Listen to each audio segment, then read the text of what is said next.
ফেলু, আমি তোদের আজকে জাতীয় সঙ্গীত শোনাবো, শুনবি তো বটে? ঠিক আছে, তাহলে একটু বল শুনি, অনেকদিন ধরে জাতীয় সঙ্গীত শুনি না।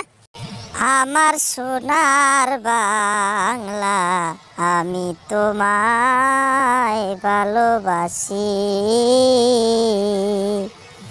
চিরদিন তোমার আকাশ, তোমার বাতাস, ও মায় আমার প্রাণে বাজায় বাঁশি। সোনার বাংলা, আমি তোমায় ভালোবাসি। বাহ লেবু, তোর জাতীয় সঙ্গীত শুনে মনটা একেবারে ভরে গেল। তোরা তো আজকাল জাতীয় সঙ্গীত গাইতে চাস না, তোরা তো জাতীয় সঙ্গীতকে ভুলেই গেছস। আজ লেবুর কারণে কাউকে পড়ার জন্য চাপ দেওয়া হবে না। তার কারণ হলো লেবু জাতীয় সঙ্গীত গেয়ে মনটাকে একেবারে ভরে দিয়েছে।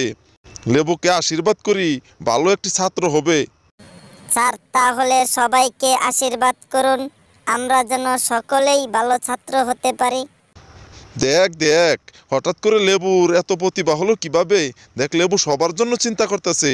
তোরা সকলেই লেবুর সাথে একমত হয়ে এবং ভালো ভালো লেখাপড়া করবি, যাতে তোরা এক ক্লাস থেকে অন্য ক্লাসে উঠতে পারিস। আচ্ছা ফেলু, তোকে একটি প্রশ্ন করি।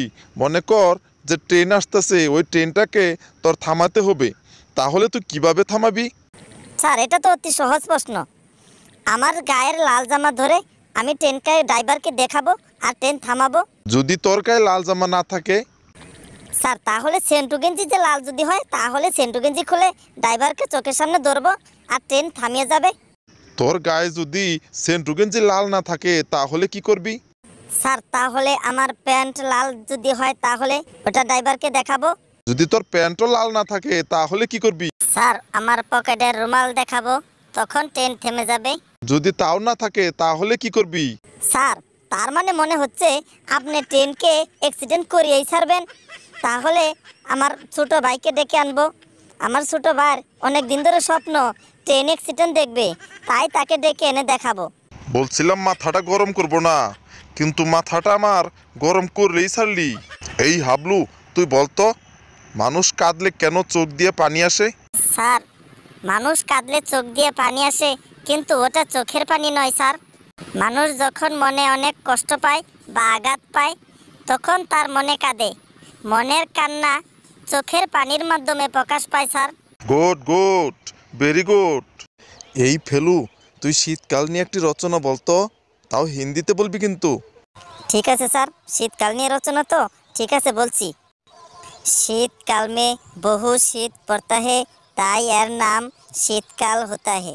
আর শীতকাল में दिन दिन बहुत छोटा होता है আর রাত बहुत বড় होता है।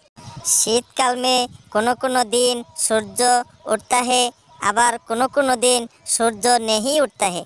স্যার, শীতকাল में बहुत কুয়াশা पड़ता है, শীতকাল में রাস্তাতে অনেক কুকুর के बच्चा देखता है।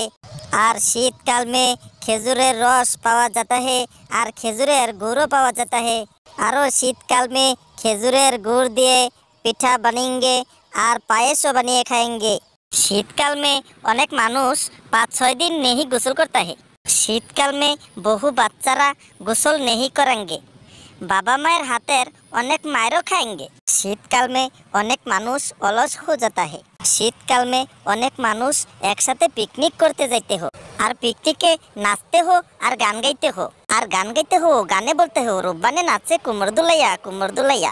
শীতকাল में লেপ খেতার নিচে অনেক আরাম বোধ করতে হয়। বন্ধুরা, আমাদের ভিডিওটি কেমন লাগলো লাইক কমেন্ট শেয়ার করবেন আর কমেন্টে জানাবেন। ভিডিওটি দেখবেন আর হাসবেন, হাসতে থাকবেন, সুস্থ থাকবেন। যত বেশি হাসবেন তত বেশি সুস্থ থাকবেন। ভিডিওটি দেখার জন্য ধন্যবাদ।